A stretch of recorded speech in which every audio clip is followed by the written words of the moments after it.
एवं टोनी। राज्यसभा में anti paper leak bill पर हंगामा जारी। सुधांशु त्रिवेदी ने कहा 2016 से पहले मेडिकल प्राइवेट कॉलेज की सीटें होती थी नीलाम। कांग्रेस की मानसिकता विदेशी। राज्यसभा के बाद लोकसभा में भी राष्ट्रीय सम्मान का अपमान निवारण बिल पास। वंदे मातरम को भी अब राष्ट्रगान की तरह मिलेगी कानूनी सुरक्षा।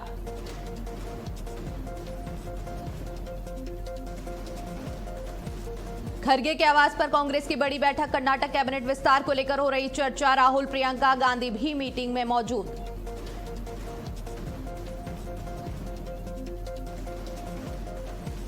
गाजीपुर में विपक्ष पर गरजे सीएम योगी। कहा सपा ने यूपी को लूटने का काम किया, डबल इंजन सरकार के साथ चलिए।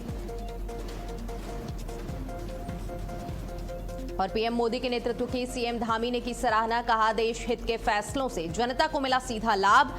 मोदी सरकार ने लिए कई ऐतिहासिक फैसले।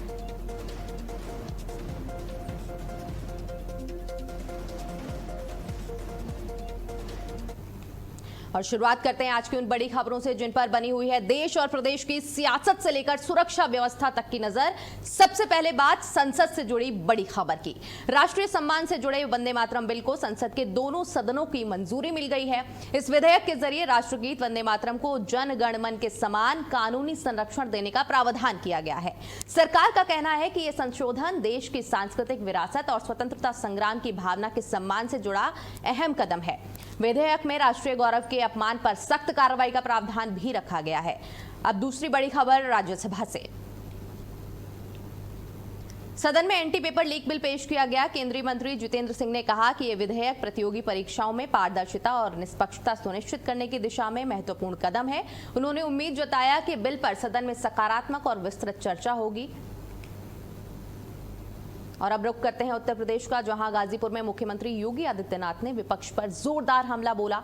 जनसभा को संबोधित करते हुए सीएम योगी ने समाजवादी पार्टी पर निशाना साधा और आरोप लगाया कि पिछली सरकारों ने उत्तर प्रदेश के विकास को नुकसान पहुंचाया।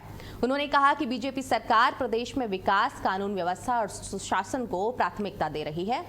वहीं कांवड़ यात्रा को लेकर योगी सरकार पूरी तरह से अलर्ट मोड में है। श्रद्धालुओं की सुरक्षा और सुविधा को देखते हुए प्रशासन ने यात्रा मार्गों पर विशेष इंतजाम किए हैं। कांवड़ियों के लिए हेल्प डेस्क, चिकित्सा सुविधा, सुरक्षा व्यवस्था और अन्य कई सेवाएं शुरू की गई हैं। सरकार का लक्ष्य है कि कांवड़ यात्रा शांतिपूर्ण और सुरक्षित माहौल में संपन्न हो।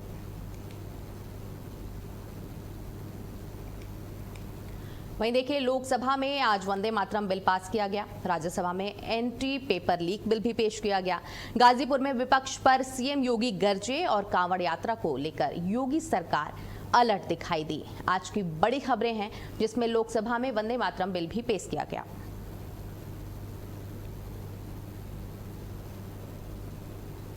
राज्यसभा में आज एंटी पेपर लीक बिल पेश किया गया। केंद्रीय मंत्री जितेंद्र सिंह ने कहा कि प्रधानमंत्री नरेंद्र मोदी छात्रों के भविष्य को लेकर गंभीर हैं और सरकार पेपर लीक के खिलाफ जीरो टॉलरेंस की नीति पर काम कर रही है। उन्होंने उम्मीद जताई कि बिल पर सदन में सार्थक चर्चा होगी और सभी सुझावों का स्वागत किया जाएगा।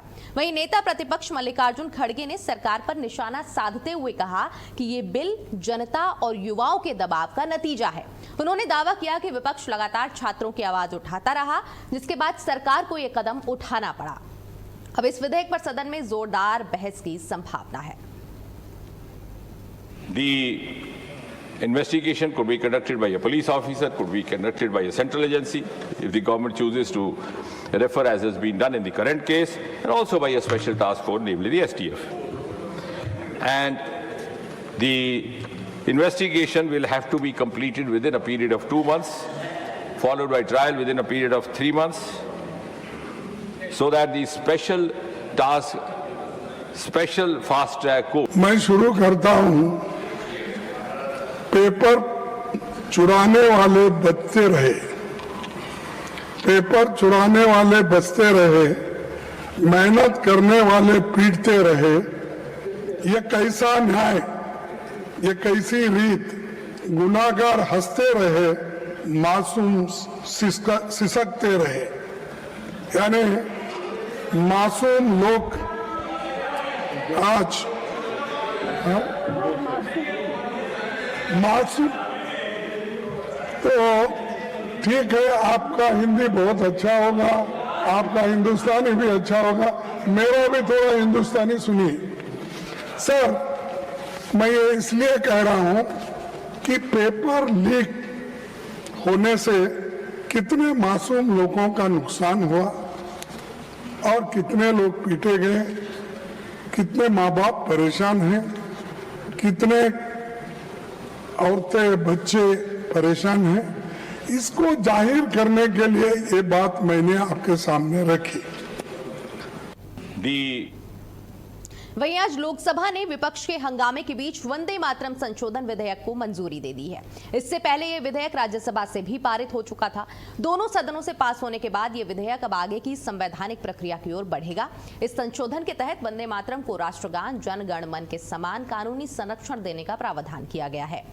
सरकार का कहना है कि यह कानून राष्ट्रीय सम्मान, सांस्कृतिक विरासत और स्वतंत्रता संग्राम की भावना को मजबूत करेगा। वहीं विपक्ष ने इस विधेयक को लेकर सदन में विरोध दर्ज कराया और हंगामा भी किया। अब इस बिल को लेकर देश भर में राजनीतिक और वैचारिक चर्चा तेज होने की संभावना है।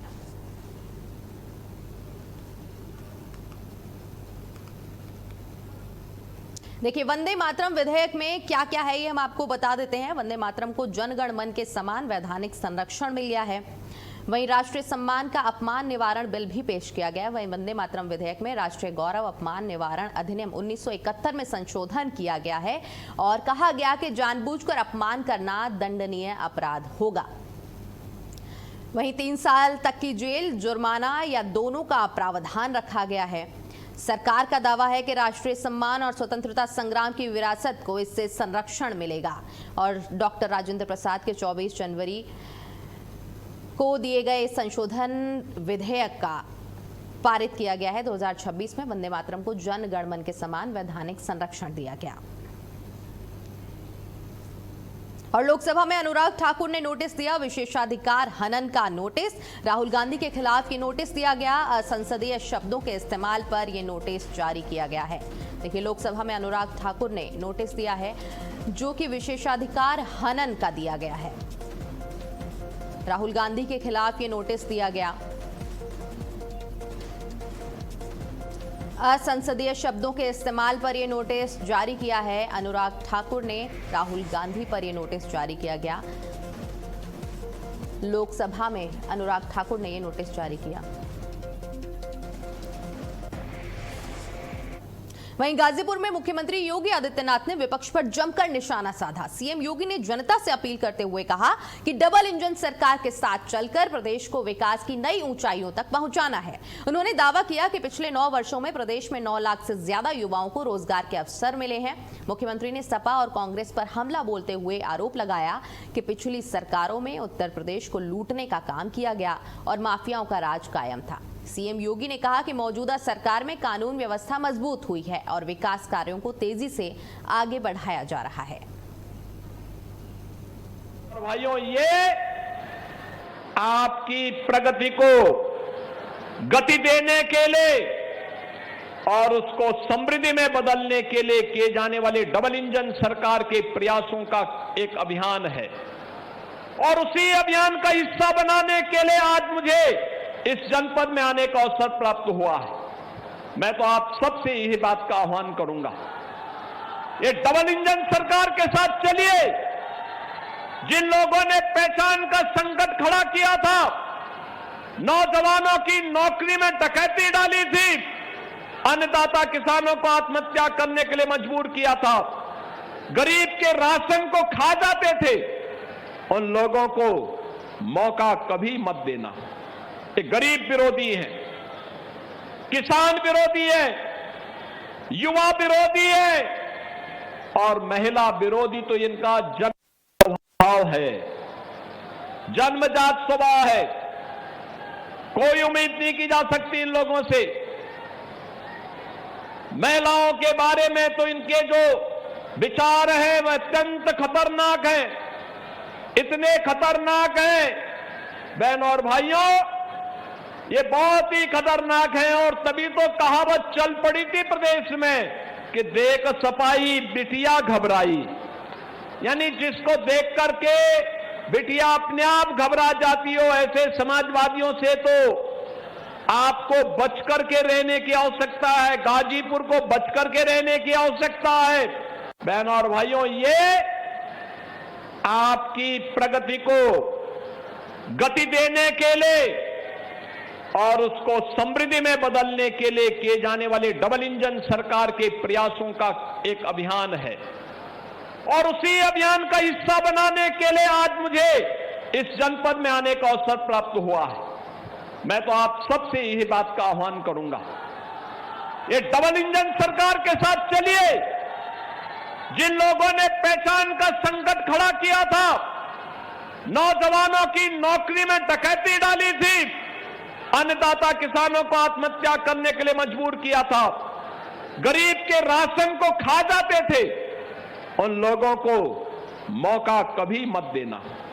ये गरीब विरोधी है, किसान विरोधी है, युवा विरोधी है और महिला विरोधी तो इनका जन्म स्वभाव है, जन्मजात स्वभाव है। कोई उम्मीद नहीं की जा सकती इन लोगों से। महिलाओं के बारे में तो इनके जो विचार हैं वह अत्यंत खतरनाक हैं, इतने खतरनाक हैं बहनों और भाइयों, ये बहुत ही खतरनाक है। और तभी तो कहावत चल पड़ी थी प्रदेश में कि देख सपाई बिटिया घबराई। बहनों और भाइयों, ये यहां की एक समृद्ध परंपरा है, राष्ट्र रक्षा, राष्ट्र भक्ति की एक समृद्ध परंपरा है। तो साहित्यिक क्षेत्र में भी हमारा गाजीपुर कभी पीछे नहीं रहा। गाजीपुर ने अनेक ऐसे महत्वपूर्ण नाम हैं जिन्होंने गाजीपुर को एक नई ऊंचाइयां साहित्यिक क्षेत्र में दी। श्री कुबेर नाथ राय हिंदी साहित्य के प्रतिष्ठित ललित निबंधकार और विद्वान थे। गोपाल राम गहमरी यानी गहमरी बाबू के नाम पर कहते हैं 200 से अधिक उपन्यास उन्होंने लिखे थे और अनेक ऐसे विभूतियों को जन्म देने वाला हमारा गाजीपुर जनपद, बहनों और भाइयों, क्यों गुमनाम होता गया, क्यों इसका नाम डूब गया, क्यों जनपद का नाम लेने से लोग कांपते थे, क्यों आने से डरते थे। पहचान का संकट किसने खड़ा किया? पहचान का संकट खड़ा करने वाले वही लोग हैं जिन्होंने किया तो कुछ नहीं, लेकिन आपके सामने पहचान का संकट जरूर खड़ा कर दिया। आत्मनिर्भर और विकसित भारत वह भारत होगा जिसमें गरीबी को पूरी तरह समाप्त करके हर व्यक्ति के जीवन में खुशहाली लाया जा सके, हर नौजवान के हाथ को काम मिल सके, हर अन्नदाता किसान को उसकी उपज का बेहतर दाम मिल सके, हर व्यापारी सुरक्षित माहौल में अपने व्यापार को कई गुना आगे बढ़ा सके और जहां पर शासन की योजनाओं के साथ साथ समाज को आगे बढ़ाने में आधी आबादी बेटी और बहनों का भरपूर योगदान हो। इसी के लिए प्रधानमंत्री जी ने हर नागरिक से कहा कि हमें केवल 4 जातियों पर विश्वास करना चाहिए। ये 4 जातियां हैं गरीब, अन्नदाता किसान, महिलाएं और युवा। ये 4 जाति के अलावा और जाति नहीं। याद करना, जो बांटने वाले लोग हैं ये वही लोग हैं जो सालार मसूद गाजी को सम्मानित करते हैं, जो असला लहराते हुए दुर्दांत माफियाओं के लिए उनके सामने नाक रगड़ते हुए दिखाई देते थे। ये वही लोग हैं, याद रखना, ये वही लोग हैं जो लोग माफिया की कब्र में जाकर के फतिया पढ़ते हैं, फतिया पढ़ने का काम करते हैं। और संसद चलो प्रदर्शन मामले पर दिल्ली सरकार का बड़ा फैसला। 29 जुलाई तक प्रदर्शनों से जुड़े 13 मामले दर्ज। सुप्रीम कोर्ट के आदेश के बाद लिया गया निर्णय। प्रदर्शनकारियों पर प्रतिकूल कानूनी कार्रवाई नहीं होगी, आपराधिक पृष्ठभूमि वालों को राहत नहीं मिलेगी और गिरफ्तार लोगों के मामलों की समीक्षा होगी। समीक्षा के बाद रिहाई की प्रक्रिया शुरू होगी। मामलों में आगे कोई भी कार्रवाई प्रस्तावित नहीं होगी। 29 जुलाई तक प्रदर्शनों से जुड़े 13 मामले दर्ज किए गए हैं और सुप्रीम कोर्ट के आदेश के बाद ये निर्णय लिया गया कि प्रदर्शनकारियों पर प्रतिकूल कानूनी कार्रवाई नहीं होगी, लेकिन आपराधिक पृष्ठभूमि वाले लोगों को बख्शा भी नहीं जाएगा।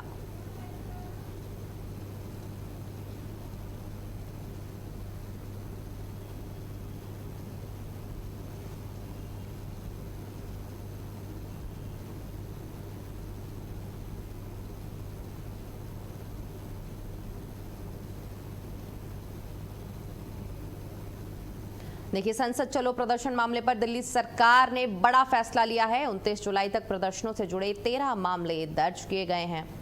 सुप्रीम कोर्ट के आदेश के बाद यह निर्णय लिया गया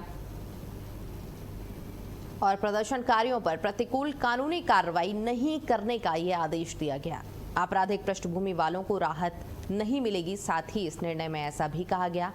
और संसद चलो प्रदर्शन मामले पर दिल्ली सरकार का एक बड़ा फैसला है। और आज से आस्था की सबसे बड़ी यात्राओं में से एक कांवड़ यात्रा का शुभारंभ हो गया है। भगवान शिव के जयकारों के बीच लाखों शिव भक्त अपने पवित्र सफर पर निकल पड़े हैं। श्रद्धा और उत्साह के इस महापर्व को देखते हुए उत्तर प्रदेश पुलिस और प्रशासन पूरी तरह से अलर्ट मोड में है। कांवड़ मार्गों पर सीसीटीवी कैमरों, ड्रोन और भारी पुलिस बल की तैनाती की गई है। सुरक्षा के साथ साथ ट्रैफिक व्यवस्था पर भी विशेष नजर रखी जा रही है। प्रशासन ने कांवड़ रूट पर मांस और मदिरा की बिक्री पर रोक लगाई है। साथ ही डीजे की ध्वनि सीमा और कांवड़ की ऊंचाई से जुड़े नियमों का पालन अनिवार्य किया गया है। पुलिस ने स्पष्ट किया है कि अफवाह फैलाने, माहौल बिगाड़ने या नियमों का उल्लंघन करने वालों के खिलाफ सख्त कार्रवाई की जाएगी, ताकि श्रद्धालुओं की यात्रा सुरक्षित और शांतिपूर्ण तरीके से संपन्न हो।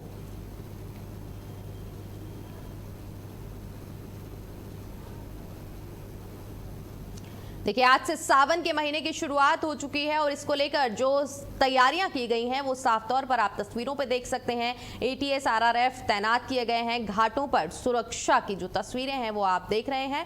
साथ ही पुलिस अलर्ट है और मीट की दुकानें बंद कर दी गई हैं। सावन का आज पहला दिन, मंदिरों में भक्तों का सैलाब उमड़ पड़ा है। भक्तों की लंबी लंबी कतारें देखने को मिल रही हैं। भक्त शिव की पूजा अर्चना कर रहे हैं। कांवड़ यात्रा की शुरुआत हो चुकी है और उसी के साथ भोलेनाथ का जलाभिषेक भी रोज कर रहे हैं और हर हर महादेव की गूंज चारों ओर सुनाई दे रही है। और आज सावन का पहला दिन है, जिसके लिए काफी सारी तैयारियां की गई हैं। कांवड़ यात्रा आप देख सकते हैं तस्वीरों में किस तरह से लोग अपनी श्रद्धा और भक्ति भावना जो है वो दिखा रहे हैं। देखिए, अलग अलग मान्यताएं हैं। पहला कांवड़िया कौन, इसको लेकर अलग अलग मान्यताएं हैं, जिसमें से पहला है श्रवण कुमार। त्रेता युग में श्रवण कुमार ने इसकी शुरुआत की थी, ऐसी मान्यता है। वहीं श्रवण कुमार ने अंधे माता पिता के लिए हरिद्वार में स्नान की इच्छा प्रकट हुई थी, जिसके कारण उन्होंने ये यात्रा की। वहीं बताया जाता है कि माता पिता को कांवड़ में बिठाकर हरिद्वार में उन्होंने स्नान कराया। वापसी में वो अपने साथ गंगाजल भी ले गए और इसी के साथ शुरुआत हुई कांवड़ यात्रा की। वहीं दूसरी शुरुआत मानते हैं भगवान राम की, जहां पर बिहार के सुल्तानगंज से कांवड़ यात्रा की शुरुआत की गई। उन्होंने बाबा धाम में शिवलिंग का जलाभिषेक किया था। वहीं अब बता दें आपको सीएम योगी का कांवड़ मॉडल क्या है। कांवड़ियों के लिए स्पेशल बस सेवा की शुरुआत कर दी गई है। कांवड़ मार्ग पर मांस और मदिरा की बिक्री पर पाबंदी लगा दी गई है। डीजे की आवाज के लिए कड़े नियम जो हैं वो दिए गए हैं। सीएम योगी का ये कांवड़ मॉडल है, जहां पर कई बदलाव किए गए हैं। कांवड़ की ऊंचाई के लिए तय मानकों का पालन अनिवार्य कर दिया गया है। वहीं अफवाह फैलाने वालों के खिलाफ भी सख्त कार्रवाई के आदेश हैं। ड्रोन कैमरे, सीसीटीवी और पुलिस गश्त से पूरे रूट की निगरानी होगी। वहीं देखिए, हर घर तिरंगा अभियान हो या फिर डीएलपी अभियान, बीजेपी लगातार अपने संगठनात्मक कार्यक्रमों को लेकर मैदान में है। वहीं दूसरी तरफ समाजवादी पार्टी की ओर से मुलायम सिंह यादव सरकार के दौर में कार सेवकों पर हुई गोलीबारी के मुद्दे को लेकर नई बहस छेड़ी गई है। इन तमाम मुद्दों पर बीजेपी के प्रदेश उपाध्यक्ष नीरज सिंह से खास बातचीत की, देखिए हमारे साथ। हमारे साथ बात करने के लिए भारतीय जनता पार्टी के प्रदेश उपाध्यक्ष नीरज सिंह जी हैं। सर, हर घर तिरंगा अभियान भारतीय जनता पार्टी चलाने जा रही है, क्या? देखिए, हमारी राष्ट्र भावना को बलवती करने का काम यह तिरंगा यात्रा करता है। यह हमारी गंगा जमुनी तहजीब का भी द्योतक है, यह हमारी अनेकता में एकता का भी द्योतक है। यह तिरंगा यात्रा, हर घर तिरंगा अभियान 10 अगस्त से लेकर 14 अगस्त तक चलाया जाएगा। मंडल स्तर से लेकर पूरे जिले स्तर तक यह अभियान चलेगा और 14 तारीख को विभाजन विभीषिका का कार्यक्रम, जिसमें हमारे प्रदेश पदाधिकारी, हमारे जनप्रतिनिधि उस विभाजन विभीषिका संगोष्ठी में जाएंगे और मौन जुलूस निकालकर वह जो काला अध्याय है उसके बारे में लोगों को संस्मरण कराएंगे। अखिलेश जी राम मंदिर भले नहीं गए, लेकिन दान पेटी लेकर संसद में घूम रहे हैं वो और डिम्पल जी। देखिए, ये लखनऊ में कम दिखते हैं, दिल्ली में इनकी हाय तौबा ज्यादा रहती है। और ये वो हैं जो अपने कार्यालय, अपने सोशल मीडिया पर वह राजनीति करना चाहते हैं और संसद के गलियारों में वह निकलकर सोचते हैं कि पूरे देश में ये मैसेज चला जाएगा। और हम वह पार्टी के कार्यकर्ता हैं जो बूथ सम्मेलन करते हैं और 1,77,000 से ज्यादा हमारे बूथ अध्यक्ष जमीनी स्तर पर उतरकर पार्टी की विचारधारा कार्यक्रमों को जन जन तक पहुंचाने का काम कर रहे हैं। तो सुना आपने, हमारे साथ भारतीय जनता पार्टी के उपाध्यक्ष नीरज सिंह थे, जिनका साफ कहना है कि समाजवादी पार्टी सिर्फ दिल्ली में दिखती है, सोशल मीडिया पर दिखती है, ना सिर्फ उत्तर प्रदेश में, वो कहीं नहीं दिखती है और सिर्फ एजेंडा घुमाने का काम करती है। कैमरामैन गौरव के साथ रमन मिश्रा, भारत अपडेट, लखनऊ। वहीं मोहाली में एक शाम भगवान शिवदे नाम कार्यक्रम के दौरान सीएम भगवंत सिंह मान क्या कुछ कह रहे हैं, आइए देखते हैं। ਜਿਹੜੇ ਪੰਜਾਬ ਨੂੰ ਦੁਬਾਰਾ ਫੇਰ ਗੜਬੜੀ ਦੇ ਵਿੱਚ ਲੈ ਕੇ ਜਾਣਾ ਚਾਹੁੰਦੇ ਨੇ ਕਿ ਇੱਥੇ ਨਫ਼ਰਤ ਦਾ ਬੀਜ ਬਿਲਕੁਲ ਨਹੀਂ ਉਗਦਾ, ਅਸੀਂ ਸਾਰੇ ਇਕੱਠੇ ਰਹਿੰਦੇ ਆ, ਅਸੀਂ ਸਾਡਾ ਸੋਸ਼ਲ ਬੌਂਡਿੰਗ, ਸਾਡਾ ਸਮਾਜਿਕ ਭਾਈਚਾਰਾ ਉਹ ਬਹੁਤ ਮਜ਼ਬੂਤ ਹੈ। ਸਾਡੀਆਂ ਰਾਮਨੌਮੀਆਂ ਸਾਂਝੀਆਂ ਨੇ, ਸਾਡੇ ਗੁਰਪੁਰਬ ਸਾਂਝੇ ਨੇ, ਸਾਡੇ ਸ਼ਹੀਦੀ ਸਮਾਗਮ ਸਾਂਝੇ ਨੇ, ਸਾਡੀਆਂ ਹਨੂਮਾਨ ਜਯੰਤੀਆਂ ਸਾਂਝੀਆਂ ਨੇ, ਸਾਡੀਆਂ ਈਦਾਂ ਸ਼ਬਰੀਦਾਂ ਸਾਂਝੀਆਂ ਨੇ, ਸਾਡੇ ਸ੍ਰੀ ਗੁਰੂ ਰਵਿਦਾਸ ਜੀ ਦੇ ਪ੍ਰਕਾਸ਼ ਪੁਰਬ ਸਾਂਝੇ ਨੇ। ਅਸੀਂ ਇਕੱਠੇ ਰਹਿੰਦੇ ਆ, ਅਸੀਂ ਇੱਕ ਦੂਜੇ ਦੇ ਤਿਉਹਾਰਾਂ ਦੇ ਵਿੱਚ ਜਾ ਕੇ ਅਸੀਂ ਭਾਈਚਾਰੇ ਦਾ ਸਬੂਤ ਦਿੰਦੇ ਆ। ਸੋ ਅੱਜ ਇੱਥੇ ਤੁਸੀਂ ਪਹੁੰਚੇ ਹੋ, ਪੰਜਾਬ ਸਰਕਾਰ ਵੱਲੋਂ ਬਜ਼ੁਰਗਾਂ ਵਾਸਤੇ ਤੀਰਥ ਯਾਤਰਾ ਸ਼ੁਰੂ ਕੀਤੀ ਹੋਈ ਹੈ। ਉਹ ਤੀਰਥ ਯਾਤਰਾ ਫਿਲਹਾਲ ਦਰਬਾਰ ਸਾਹਿਬ ਜਾਂਦੀ ਹੈ, ਫਤਿਹਗੜ੍ਹ ਸਾਹਿਬ, ਆਨੰਦਪੁਰ ਸਾਹਿਬ ਜਾਂਦੀ ਹੈ, ਬੱਸਾਂ ਪਿੰਡਾਂ ਚੋਂ ਲੈ ਕੇ ਜਾਂਦੇ ਆ, ਬਾਘਾ ਬਾਰਡਰ ਵੀ ਦਿਖਾਉਂਦੇ ਆ, ਜਲਿਆਂਵਾਲਾ ਬਾਗ ਵੀ ਦਿਖਾਉਂਦੇ ਆ। ਤੇ ਪਰਸੋਂ ਤੋਂ 1 ਅਗਸਤ ਤੋਂ ਉਹ ਜਿਹੜੀ ਹੈ ਯਾਤਰਾ ਨੂੰ ਹੋਰ ਵਧਾ ਰਹੇ ਆ, ਉਹਦਾ ਰਿਸਪੌਂਸ ਦੇਖਦੇ ਹੋਏ ਤੇ ਤੁਹਾਨੂੰ ਹੁਣ ਖਾਟੂ ਸ਼ਾਮ, ਸਾਲਾਸਰ, ਬ੍ਰਿੰਦਾਵਨ, ਰਿਸ਼ੀਕੇਸ਼ ਵੀ ਜਾਊ।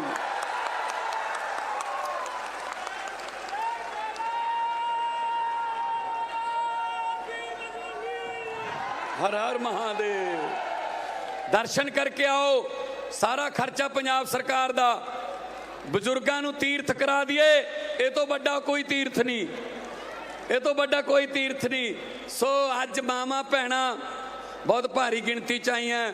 वैसे तो 32 लाख मावां भैणां पंजाब दियां साडियां बेटियां जिहड़ियां 18 साल तो उपर ने, उन्हां दे फोनां च टू टू हो गई।